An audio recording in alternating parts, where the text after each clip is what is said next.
আমি একচুৱেলি অসমৰ মাননীয় মুখ্যমন্ত্ৰী হিমন্ত বিশ্ব শৰ্মা ডাঙৰীয়া আগতেও আমাৰ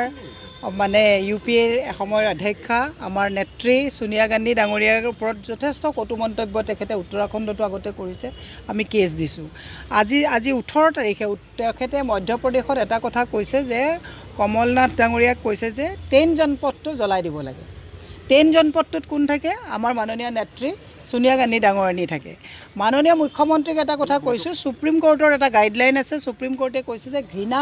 বৈষবাস্প বা ধৰ্মীয় উন্মাদনতাৰ সৃষ্টি হোৱা কোনো কথাই ক'ব নোৱাৰে আৰু তেনেকুৱা কথা যদি কয় পুলিচে চমুটো কেছ ল'ব পাৰে সেইকাৰণে আমি DGP সিঙক আমাৰ GP সিং ডাঙৰীয়া DGP তেখেতো যথেষ্ট এক্টিভ মানুহ মুখ্যমন্ত্ৰীক তেওঁ একো কৰিব নোৱাৰে গৃহ বিভাগৰ দায়িত্বত আছে কিন্তু কেছটো ৰেজিষ্টাৰ কৰিব দিছোঁ আৰু কেছটো ৰেজিষ্টাৰ কৰি তেওঁৰ ওপৰত বিহিত ব্যৱস্থা ল'ব পৰা যিটো ব্যৱস্থা সেইটো কৰিবৰ কাৰণে আমি আহ্বান জনাইছোঁ আমি অতি লজ্জা পাইছোঁ যে যেতিয়াই বাহিৰলৈ মুখ্যমন্ত্ৰীজন যায় গৈ পেলাই অসমৰ মানুহ হৈছে শিষ্টাচাৰী মানুহ মানে মানুহক সন্মান দিব জনা মানুহ ভদ্ৰ মানুহ অসমৰ মুখ্যমন্ত্ৰীয়ে এনেকৈ বাহিৰত গৈ অভদ্ৰ আচৰণ কৰাটো গোটেই অসমীয়া সমাজৰ কাৰণে লজ্জানত কথা মুখ্যমন্ত্ৰীয়ে যাতে এনেকুৱা অদ্ভুত কথা যাতে আগলৈ গৈ পেলাই যাতে সমাজত এটা বিশৃংখল সৃষ্টি নকৰে তাৰ প্ৰতি তেখেতক আমি সকীয়াই দিছোঁ সেইকাৰণে আমি আজি দিছপুৰ থানাত এখন এজাহাৰ দিছোঁ এই এজাহাৰখনত যিবিলাক তেওঁ কথা কৈছে এই কথাবিলাকৰ আপোনাৰ যদি আৰ্টিকল আপুনি চাই IPC পেনেল কোডৰ 150A 150B 115 146 505 ইণ্ডিয়ান পেনেল কোৰ্টৰ আধাৰত তেওঁৰ নামত কেছ ৰেজিষ্টাৰ হ'ব লাগে আৰু এনেকুৱা কথা যাতে আগলৈ নকয় তাৰ কাৰণে তেওঁক আমি আহ্বান জনাইছোঁ মুখ্যমন্ত্ৰীয়ে হাল এৰি শিয়াল খেদিছে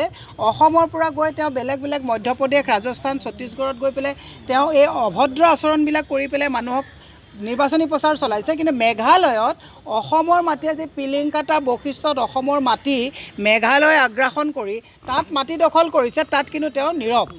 অসমত এফালৰ পৰা মানুহৰ অৱস্থা নাইকিয়া হৈছে অসমৰ মানুহৰ আজি যুৱক যুৱতীৰ খাবলৈ অৱস্থা নাইকিয়া হৈছে সংস্থাপন নাইকিয়া হৈছে মানুহৰ ঘৰ এফালৰ পৰা ভাঙিবলগীয়া হৈছে উচ্ছেদ কৰিবলগীয়া হৈছে এইবিলাক কথা বাদ দি মদৰ ৰাজহৰে ৰাজ্য চলাবলগীয়া হৈছে তাৰপিছত তেওঁ আকৌ মধ্যপ্ৰদেশ ছত্তীশগড় ৰাজস্থানত গৈ উদ্ভট কথাবিলাক কৈ পেলাই তেওঁ উশৃংখল সৃষ্টি কৰিব বিচাৰিছে গতিকে মুখ্যমন্ত্ৰীজন কেৱল বিজেপিৰ নহয় অসমৰ সমাজ ব্যৱস্থাক তেওঁ এটা অভিভাৱক হিচাপে কাম কৰে অসমৰ সমাজ ব্যৱস্থা যে এজন সভ্য সমাজ তাকে তেওঁ প্ৰতিষ্ঠা কৰিবৰ কাৰণে এনেকুৱা উদ্ভট কথা নকবৰ কাৰণে মুখ্যমন্ত্ৰীক আমি সকীয়াই দিছোঁ এই কথাবোৰ যদি আপোনালোকে যে বাৰে FIR দিয়ে বিভিন্ন সময়ত আমি